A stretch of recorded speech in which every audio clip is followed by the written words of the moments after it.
Hi, I'm WTOP film critic Jason Fraley, and all month long we're ranking the best movies in every genre. 30 movies over 30 days. And today we're breaking down one of my personal favorites, film noir.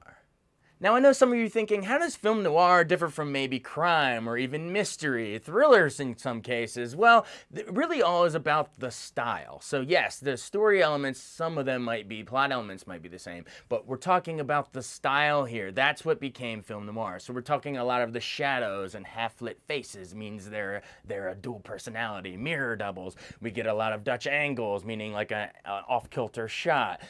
We get a lot of chiaroscuro lighting with a lot of silhouettes and backlighting where you can't see the characters' faces. And then we also get, or Venetian blinds too, a lot of hard-boiled dialogue in terms of the script. And then of course we get all these archetypes with the femme fatale. We get the fatalistic, cynical hero. Sometimes he's a detective like Sam Spade or Philip Marlowe, or sometimes he's just a guy who's on a corrupt path, but they always go on some sort of a night journey where that we know is going to end bad. I mean, film noir is the most fatalistic of the genres. So if you see those elements, yes, it might have some in common with other genres, but that is what qualified it here for film noir, the style. And final point, just on the history of it, the title film noir means dark movie, black movie. It's a French term. It actually came out, it spawned out of the end of World War II. So imagine in World War II, most of European countries, including France, have been invaded by the Nazis, so they haven't been able to see any of the movies that were coming out of America at the time, out of Hollywood. So when the war ends in 1945, a bunch of French film critics get together and they go back and like, oh, let's catch up on all the movies that we haven't been able to watch because we were occupied. They start noticing all these elements in the American movies that say, they're like, whoa, you know, this whole decade of movies here, there's all these similar elements. There's always a femme fatale. There's always this hard-boiled protagonist, this anti-hero. There's a lot of shadows. Like, how do we classify this? Oh, film noir. So that is what you'll find here in this genre. Now, when you think of film noir, the prime era is what I would say the Maltese Falcon on one end. And then on the back end of the main original period, 1958, Orson Welles' Touch of Evil. That is the classic noir period where you're going to get all these great movies like the two I mentioned, as well as Otto Preminger's Laura, a great movie where a detective is investigating a woman's murder, and while in her apartment, looking up at her portrait and reading her love letters and flashbacks, he starts to sort of fall in love with her. Weird, but I'm telling you, it's one of the coolest noirs ever. We get Mildred Pierce, the great Joan Crawford noir by Michael Curtiz. We get Out of the Past, the Jacques Tourneur movie with Jane Greer luring in Robert Mitchum looking on the beach. There's some black netting behind her. She's luring him in. We get The Big Sleep with Humphrey Bogart. The Howard Hawks movie. We get Sweet Smell of Success, another great movie with so many great lines of dialogue, like you're a cookie full of arsenic, or the cat's in the bag and the bag's in the river. Like all the noir. That's one of the reasons I love it. It's all this firecracker dialogue. Sam Fuller's Pickup on South Street, where Thelma Ritter's about to die, and then we pan over to the Victrola, and instead of seeing her die, we just see the record start skipping. And there's so many cool ways they did it. But then outside of that main noir period of 44 to 58, we also included movies that you'd call the neo-noir, which is movies that came out after that main period but harken back to it, lovingly harken back with those same noir iconography. So you still get your Venetian blinds, you still get your shadows, you still get your femme fatales, but a lot of this is in color, a lot of times sepia-toned colors, but this is the neo-noir period. So we're talking about John Borman's Point Blank. We're talking about Robert Altman's The Long Goodbye with a great role by Elliot Gould. We're talking about Body Heat. With William Hurt and Kathleen Turner, one of the great noirs, which is a neo-noirs, which is actually a remake of Double Indemnity, if you look at that. And then, of course, L.A. Confidential, which I absolutely love, with Kim Basinger and Guy Pearce and Russell Crowe and Danny DeVito and Kevin Spacey. Like it's a stacked movie, but that totally qualifies as noir, where everything is on the QT and very hush hush. And of course, the ultimate neo-noir, Chinatown, which we will save for the next question, the top three. Now, of all the great film noirs, I seriously love all these movies so much, but in the end, I had to narrow it down to three. And number three for me is actually a British movie by the great Carol Reed, The Third Man. 1949. It's so good. We have Joseph Cotten, who everyone knows from Citizen Kane, going over to Vienna to investigate the death of his friend. There was a third man involved, and so who is this third man? That's the crux. That's the crux of it. But we get a lot of these Dutch angles where Carol Reed shoots it sideways, and you know Carol Reed. He did the musical Oliver in 1968, but this is way earlier, and this is way better. There's so many great scenes here. There's a reveal with Orson Welles in an alleyway with a cat. Like that's really iconic because Orson Welles plays the dead friend in flashbacks. There's also a scene where Orson Welles is on a Ferris wheel and he's talking about the small little people down below and how insignificant they are, and it's pretty evil corrupt stuff. But then he ends it by saying the cuckoo clock. Like you'll laugh. There's the great chase sequence through the sewers that's been imitated so many times. But I mean, talk about an iconic climax.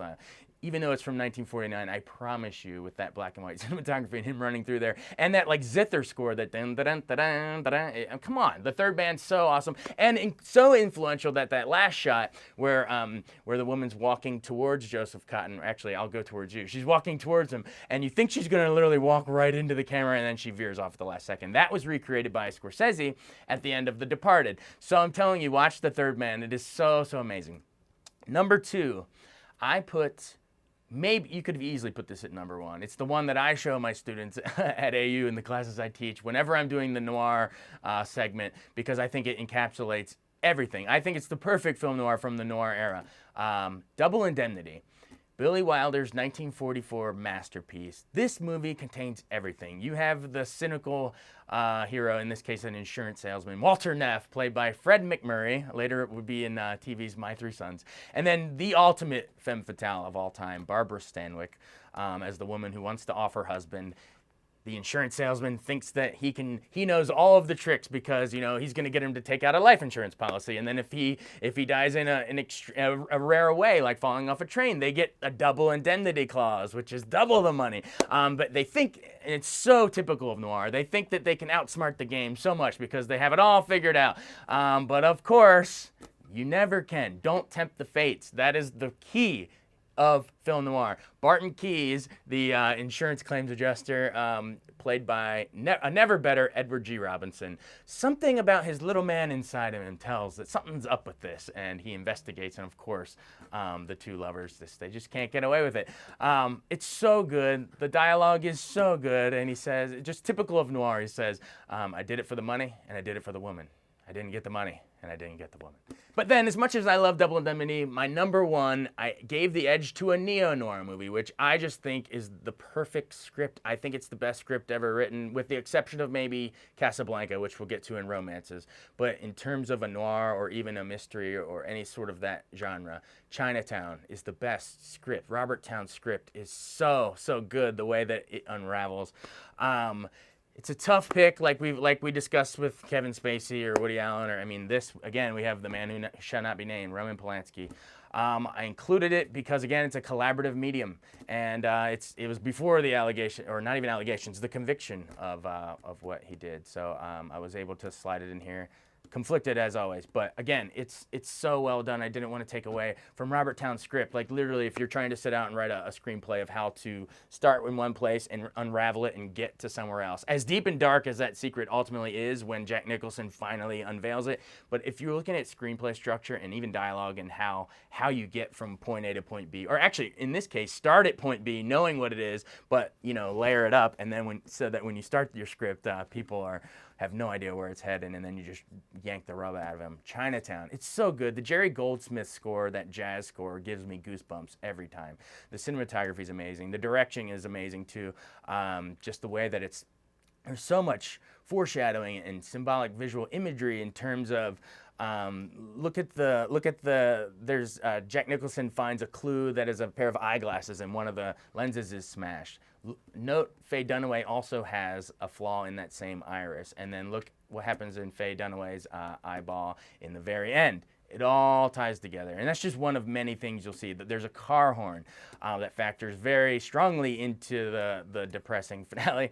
But that's also set up when Faye Dunaway, earlier in the movie, she's like having a conversation with Nicholson, and she's so distraught she accidentally puts her head on the car horn and it goes off. But that also ties back around.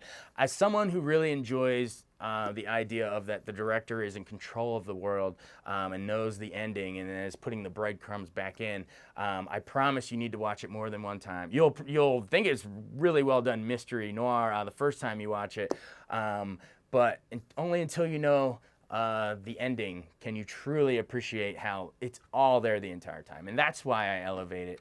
Yeah, Double Indemnity has a lot of that too. Don't get me wrong. Phyllis Dietrichson with the double face in the mirror and her saying, you know, I have my face on. I don't, you know, when doing my makeup, I have my face on while she has a double image. She's evil in that, the femme fatale. Nicholson stumbles upon a mystery. He's this private eye who's investigating extramarital affairs, and he happens to stumble upon this citywide corruption where they're diverting water to different. There's a drought going on, and he says a man drowns in L.A. during a drought, only in L.A. So I'm telling you, and then the fatalistic finale. Again, it wasn't originally in the script, but Polanski's wife had just been murdered in the Manson murders in 1969.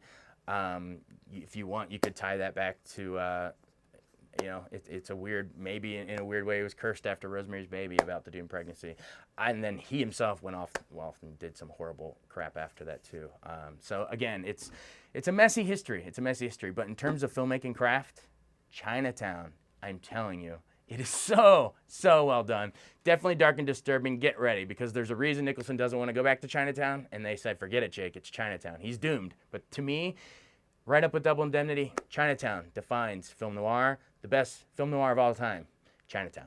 See my full top 25 film noirs on WTOP.com's entertainment page. Join the blog and tell us what you think. And tune in tomorrow as we break down my favorite gangster movies.